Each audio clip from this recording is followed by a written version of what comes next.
শেষ নিবেদনে একটি গদ্যাংশ। চিত্র পরিচালক ঋতুপর্ণ ঘোষ ফার্স্ট পার্সনে তার মাকে নিয়ে লিখেছিলেন তারই একটি অংশ। মা চলে গিয়েছিল বড় চুপি চুপি, আমাদের সবাইকে ফাঁকি দিয়ে। আমি তখন মাঝ আকাশে মুম্বাই থেকে কলকাতায় ফিরছি। ভাই কলকাতাতেই কোথাও কাজে ব্যস্ত, বাবা বাড়িতে একা ছিল। প্রায় 50 বছরের জীবন সঙ্গীকে বিহ্বল অসহায় করে দিয়ে ঠিক যেন বুড়ো আঙুল দেখিয়ে হেরো হেরো বলে চলে গেল মা। মুম্বাই প্লেনে ওঠার আগে মার সঙ্গে কথা হলো। প্লেন ঠিক সময় ছাড়ছে মা, 7টা নাগাদ গাড়ি পাঠিয়ে দিও।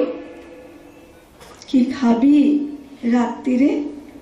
তোর জন্য ভাতে ভাত করে রাখবো। মা জানতো বেশ কয়েকদিন বাইরে কাটিয়ে ফিরলে বাড়ির ভাতে ভাতটা আমার কাছে অমৃত। দমদমে প্লেন থেকে নামলাম, যথারীতি ফোন করলাম বাড়িতে, পৌঁছে গিয়েছি, আসছি।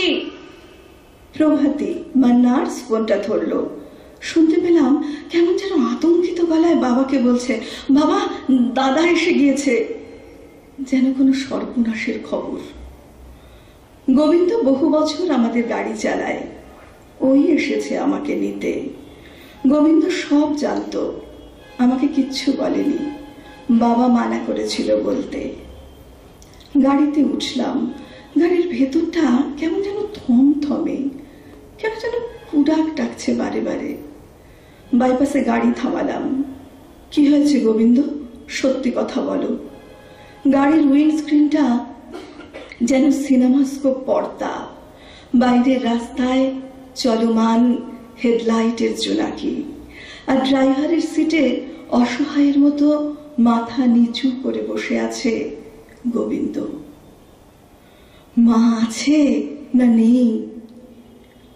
বেশ কিছুক্ষণ সময় নিয়েছিল গোবিন্দ, তারপর মাথা নেড়েছিল বড় মৃদু, প্রায় গতিহীন ভাবে। গাড়ির উইন্ডস্ক্রিনে স্লো মোশনে ধরা রইল সেই মাথা নাড়া। বাইরের আলোয় গোবিন্দর মুখের রেখায় লজ্জা, সংকোচ, অপ্রস্তুত। দেখতে দেখতে আমার চোখের সামনে বাইরের চলমান জোনাকিগুলো প্রথমে স্তব্ধ হলো, তারপর ঝাপসা হলো, তারপর নিভে গেল চারপাশটা ধূসর অন্ধকারে ঢেকে দিয়ে। বাড়ি ফিরলাম। মা আমার বিছানায় নিজের জায়গায় শুয়ে, চোখ বন্ধ। আমি মার দুগালে হামি দিলাম, বাইরে থেকে ফিরলে যেমন দিই।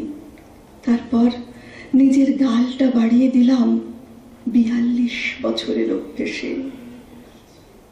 মা হামি দিল না। শ্মশান থেকে বাড়ি ফিরলাম অনেক রাতে।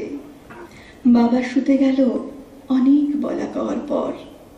আমি বসে রইলাম একা একতলার বসার ঘরে। নিঝুম নিস্তব্ধ বাড়ি। বেশ কিছুদিন ধরে যে মানুষটার নিজের বিছানার কোণটুকু ছিল একমাত্র গণ্ডি, সেই মানুষটা হঠাৎ কেমন যেন টুক করে বাড়ির বেরিয়ে গিয়ে খাঁ খাঁ করে দিয়ে গেল আসবাবে ঠাসা গোটা দোতলা বাড়িটা। মা আমাকে বলতো, আমি আসবো তোর কাছে, ঠিক আসবো, দেখিস যদি না আসি বুঝবি আত্মারা আসতে পারে না। আমি বিশ্বাস করেছিলাম মার কথা। মা তো কখনো মিথ্যে বলতো না। সবাই অবাক হয়েছিল আমাকে দেখে। আমার যতখানি ভেঙে পড়ার কথা তার থেকে আমি অনেক বেশি শক্ত। আসলে মার সান্ত্বনাই ছিল আমার শক্তি। মা যখন বলেছে ঠিক আসবে, আবার আমাদের দেখা হবে, কথা হবে, মা তো আমাকে আসি বলেও গেল না। তা কেমন করে হয়? কত রাত আমি জেগে জেগে থেকেছি মা, যদি তুমি আসো। মা তো এসে যদি দেখে আমি ঘুমিয়ে আছি, হয়তো ডাকবে না, হয়তো চলে যাবে। দেবীপক্ষের পূর্ণিমার চাঁদ যখন থালার মতো গোল হয়, সেই রাতে নাকি লক্ষ্মী ঠাকুর আসেন গৃহস্থের ঘরে, ডেকে বলেন কে জাগবে। সেই থেকেই নাকি কোজাগরী। পূর্ণিমার রজত রশ্মি বেয়ে নেমে আসে শ্রী, সৌন্দর্য, সমৃদ্ধি, শান্তি, আসেন কল্যাণী। যে গৃহস্থ সারা রাত জেগে থাকে নিষ্ঠায়, সেই নাকি পায় তার সেই অলৌকিক মঙ্গল স্পর্শ।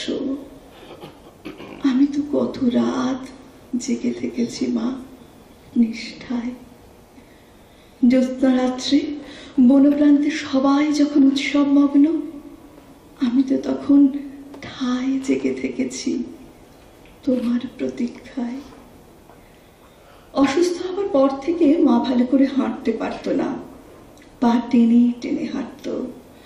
দূরের বারান্দা থেকে শুনতে পেতাম মার চটির খস খস আওয়াজ। আজও মাঝরাতে মাঝে মাঝে ঘুম ভেঙে যায়। ঘরের আলোটা জ্বালিয়ে দিই, মা যাতে হোঁচট না খায়। ঘরের দরজাটা আলতো করে ভেজিয়ে রাখি। ভাবি রোগা হাতে দরজা খুলে ঢুকতে মার যদি কষ্ট হয়।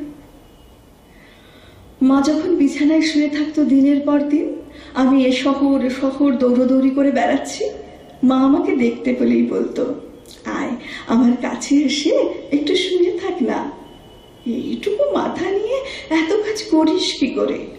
আমি বলতাম, শুয়ে থাকার সময় নেই মা, এখনই অমুকে আসবে, তোমাকে ফোন করবে, অমুকের সঙ্গে মিটিং। মা বলতো, আয় আমি তোকে সেই ছোটবেলার মতো আমার কাঁথাটা দিয়ে ঢেকে দিই, কেউ তোকে খুঁজে পাবে না। এখন আমি কত রাত জেগে জেগে সময় করেছি মা, রোজকার জীবন থেকে তিল তিল করে সময় চুরি করে জমিয়ে রেখেছি অদৃশ্য লক্ষ্মীর ভারে। যেদিন তুমি আসবে সেদিন সেই ভাঁড় থেকে সব সময় বের করে আমরা দুজনে অনেক গল্প করব, পাশাপাশি শুয়ে কাঁথা মুড়ি দিয়ে। দেখতে দেখতে পূর্ণিমার চাঁদের আলোয় ভরে যাবে গোটা ঘর। নিবিড় কৃষ্ণ অরূপ অন্ধকার কান্তিময় হয়ে উঠবে শারদ বিভায়। আর সে অপূর্ব আলোয় বসে আমরা দুজন অদৃশ্য মা বেটায় গল্প করেই যাব, করেই যাব, করে নিরন্তর। মাগো, তুমি একবার এলে কোজাগরী পূর্ণিমা হয়ে যাবে আমার সব